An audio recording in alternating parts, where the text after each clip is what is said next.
So চলো আজকে তোমাদের সঙ্গে দুটো স্টোরি শেয়ার করবো, একটা হচ্ছে ব্যাড স্টোরি, একটা হচ্ছে হ্যাপি স্টোরি। প্রথমে তোমাদেরকে ব্যাড স্টোরিটা শেয়ার করি।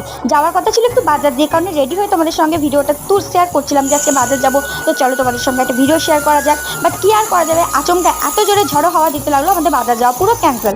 তার জন্য মনটা প্রচণ্ড খারাপ। চলো এবার তোমাদেরকে হ্যাপি স্টোরিটা শেয়ার করা যাক। হ্যাপি স্টোরিটা এই যে আম গাছটা তোমরা দেখতে পাচ্ছ, এই আম গাছটাতে আমাদের মানে আম গাছটায় প্রথম ফল এসছে এবছর এই আমগুলো। আর মা এদিকে পুকুর ধারে বসে বসে দেখছে যে মানে যখন হাওয়া দেয়, দেখো পুকুরের জলগুলো এত সুন্দর লাগে দেখতে। আর এদিকে যত মানে এত জোরে হাওয়া দিচ্ছিল, মেঘটা খুব সুন্দর হয়েছিল, তো যেটা মা উপভোগ করছিল। চলো এবার তোমাদেরকে একটা জিনিস দেখাই। তোমাদেরকে তো আমি দেখিয়ে দিলাম আমাদের আম গাছটা, এবার তোমাদেরকে লেবু গাছটা শেয়ার করা যাক। তার আগে তোমরা জাস্ট দেখো যে কত জোরে ঝড়ো হাওয়া দিচ্ছিল। এত ঝড়ো হাওয়ায় কি বাইরে বেরোনো যেত? দেখো এবার তোমাদেরকে বলি, লেবু গাছটা দেখো। আগের বছর তোমাদের সঙ্গে একটা ভিডিও শেয়ার করেছিলাম, লেবু গাছটা খুব একটা বেশি লেবু আসেনি।